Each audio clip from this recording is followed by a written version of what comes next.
from the Senate as part of the Secretariat from Parliament, Jemima Waigwa, also part of the Secretariat, and they were led by Nicholas Emijen, and that was the Secretariat that was serving us from the National Assembly. I think the other side I will ask the Honorable Kalonzo Musyoka to introduce once I'm done. Your Excellency, this afternoon we had occasion to visit the former Prime Minister at his Capitol Hill offices, and we have officially handed over the work that yourself and him did task this team to do. And Your Excellency, as we have mentioned there, we had a difficult start at the beginning, but all these members of this team were quite magnanimous in the engagements that we got into. And amidst all the difficulties that we had at the beginning, even not being able to agree on a common agenda, we were able to put together all the agendas that were brought by both teams and reduce them to 5 thematic areas that we handled, and were able to agree on almost 90% of the issues that were before us.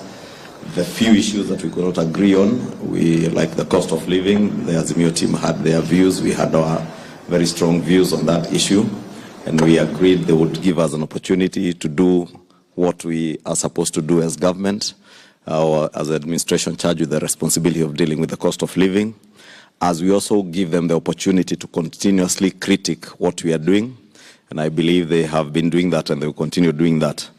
Your Excellency, there are a few other issues that we could not agree on, and we decided that we will refer those to yourself and the former Prime Minister, and you will see them contained in the report, the issues that you should consult between you and the former Prime Minister.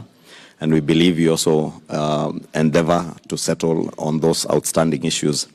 We have since tabled the report in both houses. It's now formally adopted by both houses. We have begun the work of implementation. We have already published 2 bills.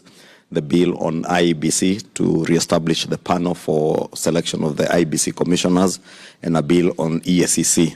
Those are already published, and we reduced the publication timeline for the IEBC one to 1 day. And I believe the Jailer Committee in both houses will begin work on it to start public participation and process the bills. Your Excellency, finally, amidst all the challenges I say that we had, we also had lessons that we learned, that there is no challenge that is not surmountable when people speak to each other. We have been reminded by the former Prime Minister that we must never forget what brought us to NADCO and how we got there.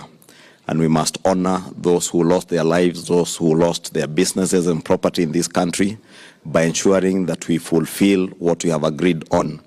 That is going to be achieved through legislative interventions. Myself, the Honorable Pio and I, the Honorable Aaron Cheruyot, and Justice Madzayo, we will work hard to ensure that Parliament as an institution works towards the fulfillment of what we ought to do as Parliament. With those many remarks, Your Excellency, allow me now to invite my co-chair and the leader of the Azimio delegation to invite his team and make his remarks.